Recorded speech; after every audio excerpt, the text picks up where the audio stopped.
My home style cooking এ সবাইকে স্বাগত। আমি আজকে আপনাদেরকে খুবই মজার একটা স্ন্যাক্স রেসিপি শেয়ার করছি, যেটা হলো মেটে সিঙ্গারা বা একে কলিজার সিঙ্গারাও বলা হয়।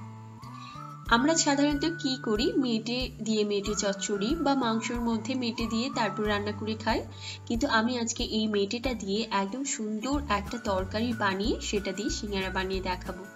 তো চলুন দেখিয়ে দিই এই সিঙ্গারাটা কি করে তৈরি করতে হবে। এর জন্য প্রথমে আমি ময়দা মাখিয়ে নেব, এর মধ্যে সামান্য একটুখানি নুন দিয়ে দিলাম আর দিয়ে দেবো সামান্য একটু চিনি। আপনারা যদি চিনি না দিতে চান তো না দিয়েও করতে পারেন। একটুখানি আমি কালো জিরে দিয়ে দিলাম আর দিয়ে দেবো সামান্য একটুখানি জোয়ান, দিয়ে এটাকে ভালো করে মিশিয়ে নেব। যেহেতু সিঙ্গারা করব তাই এর ময়দাটার ময়ানের মধ্যে কিন্তু তেলের পরিমাণটা একটু বেশি দিতে হবে। আমি সাদা তেল দিচ্ছি এখানে 3 টেবিল স্পুন মতো। আপনারা চাইলে ঘি, বাটার বা আপনারা এর মধ্যে ডালডাও ইউজ করতে পারেন। দেখবেন এরকম মুঠো করে যখন দেখবেন যে একসাথে জড়ো হয়ে যাচ্ছে, তখন বুঝবেন যে তেলের মাপটা একদম ঠিক আছে। এবার এটাকে একদম সুন্দর একটা ডো বানিয়ে নেব। এবারে কড়ার মধ্যে আমি একটুখানি জল গরম করে এর মধ্যে আলু এরকম কিউব করে কেটে নিয়েছি, সেটা একটুখানি সেদ্ধ করে নেব। এর মধ্যে আমি সামান্য একটুখানি নুন দিয়ে দিলাম, দিয়ে এটাকে ঢাকা দিয়ে হাফ সেদ্ধ করতে হবে। আলুটাকে কিন্তু সেদ্ধ করে গলিয়ে ফেলা যাবে না। আপনারা চাইলে গোটা আলু সেদ্ধ করে তারপরও কাটতে পারেন, তবে এটা মাথায় রাখতে হবে যাতে করে আলুটা একদম গলে না যায়।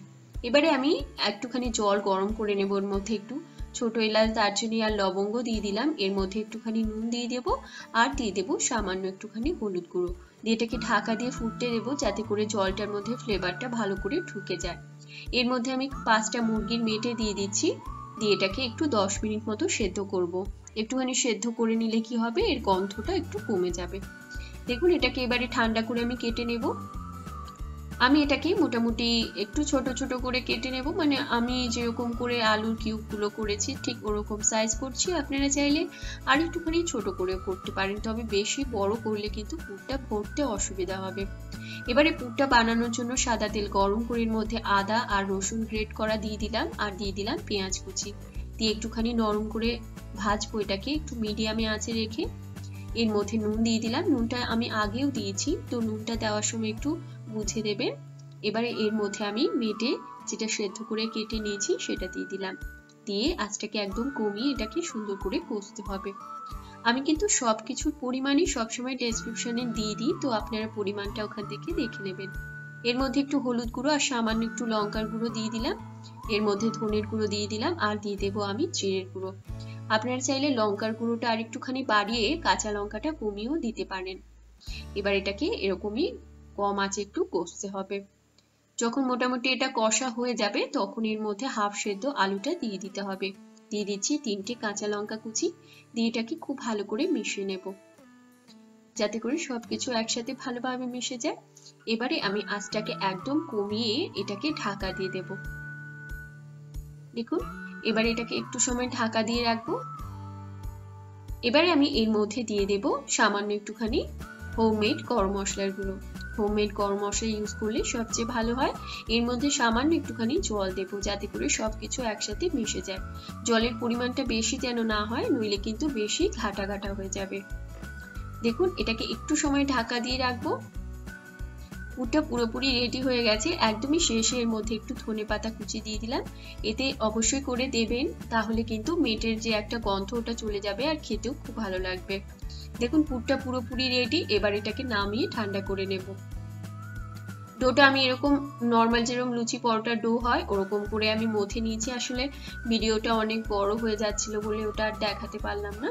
এটাকে এরকম মিডিয়াম একটা ছোট ছোট লেচি করে নিতে হবে। লেচিগুলো আপনারা যদি বড় খেতে চান সিঙ্গারা তো একটু বড় করেও করতে পারেন। এটাকে একটু লম্বা করে বেলতে হবে, একটা লেচি দিয়ে দুটো সিঙ্গারা তৈরি হবে। এটাকে একটু মোটা করে বেলতে হবে, মানে নর্মাল যেরকম লুচি পরোটার হয় ঠিক ওরকম মোটা করলেই হবে। মাঝখান দিয়ে এটাকে আমি কেটে নিলাম, দুটো ভাগে ভাগ করে নিলাম। দেখুন এটাকে এরকম মোটা করে আমি বেলে নিয়েছি। এবারে পুরটা ভরে নেব, একটু জল লাগিয়ে নেব যাতে করে খুব ভালোভাবে সিল হয়ে যায়। এটাকে খুব ভালো করে কিন্তু জুড়তে হবে, যদি খুলে যায় তো তেলে দিলে কিন্তু পুরটা পুরো বেরিয়ে আসবে। তো এটা অবশ্যই করে খুব সাবধানে জুড়বে যাতে ফাঁকা না থাকে। এবার এর মধ্যে পুরটাকে আমি ভরে দিচ্ছি। দেখুন এইভাবেই দিতে হবে। আমার সিঙ্গারাগুলো একটু ছোট ছোট হয়েছে, আপনারা চাইলে আর একটু বড় করে করতে পারেন। এর মধ্যে সাইড দিয়ে একটু জল লাগিয়ে দিলাম যাতে করে ভালোভাবে আটকে যায়। এবারে দুটো সাইড ভালোভাবে এরকম ভাবে ছুঁড়ে দিতে হবে। দেখুন সিঙ্গারা পুরোপুরি রেডি। এভাবে আমি সবকটা বানিয়ে এবারে ভেজে নেব। কড়াইয়ের মধ্যে সাদা তেল একদম হালকা গরম করে তারপর সিঙ্গারাগুলো ছেড়ে দিতে হবে। তেলটা কিন্তু একদমই বাড়ানো যাবে না, একদম লো আছে পুরো সিঙ্গারাটাকে ভাজতে হবে উল্টে পাল্টে। আঁচটাকে একবারের জন্য কিন্তু বাড়ানো যাবে না। আর তেলটাও কিন্তু প্রথমে একদম হালকা গরম হওয়ার পরই দিয়ে দিতে হবে, নইলে সিঙ্গারার গায়ে কিন্তু বাবলস চলে আসবে, উপরটা হয়ে যাবে, ভেতরটা নরম থাকবে। দেখুন সিঙ্গারাগুলো আমি সুন্দর ভেজে নিয়েছি। এবার এগুলোকে একটা পেপার টাওয়ালের মধ্যে নামিয়ে নেব।